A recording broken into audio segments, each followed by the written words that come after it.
Paramashivoham.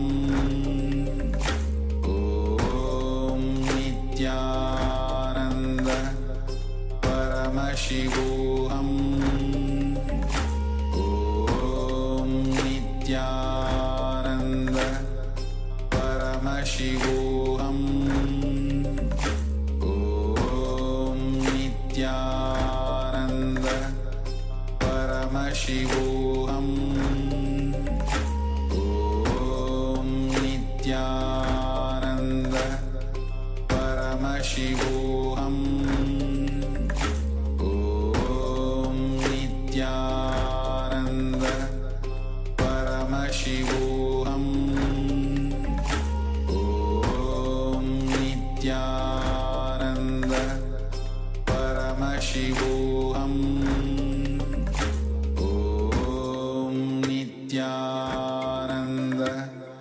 Paramashivoham. Om Nithyananda Paramashivoham. Yes, you can relax now. So you can relax, you can open your eyes. And then once you fresh in your mind, and let us know with the chats. What was revealed to you is the power of thought scanning. Scanning for the details of the image in front of your acharyas. So scanning the thought counts of your acharyas. Instead of looking at the image in front of them.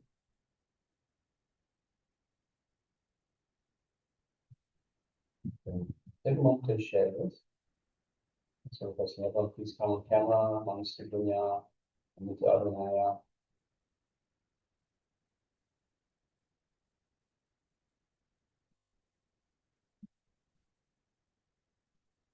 Questo scandinata, lasciare il virus, Nithya Dhyaan, Nithyananda.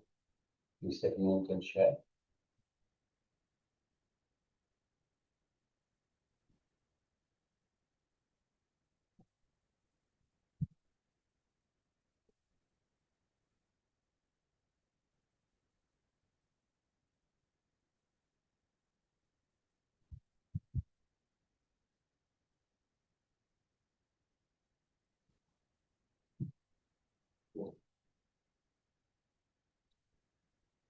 Yes. This is the power of full understanding.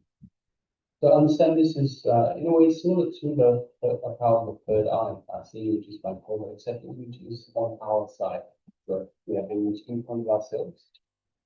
But in the same way, we connect to the divine to find out, to get information about the image that is displayed.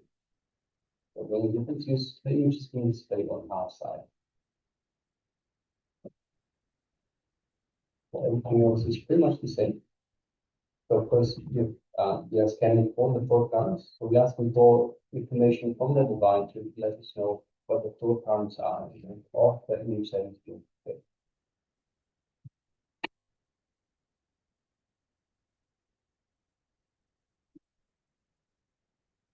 So it is a little difficult and tricky power manifestation as well. But if you are able to see, if you are able to manifest, you can, it gets revealed to you. So you can share as it was revealed to you, and as much as you did. And do not worry whether it is right, whether it is wrong, whether if I share, what if it's wrong. Do not bother all these things. It is only when Swamiji starts going through you, you start manifesting the power. So whether you are manifesting, it is Swamiji who is manifesting for you.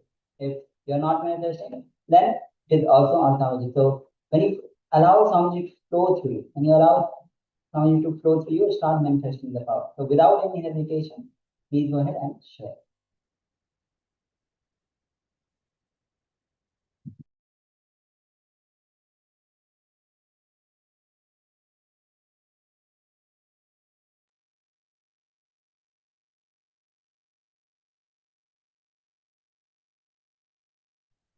So we'll just give a few moments more transparent to share before we show the image that we have in front of ourselves.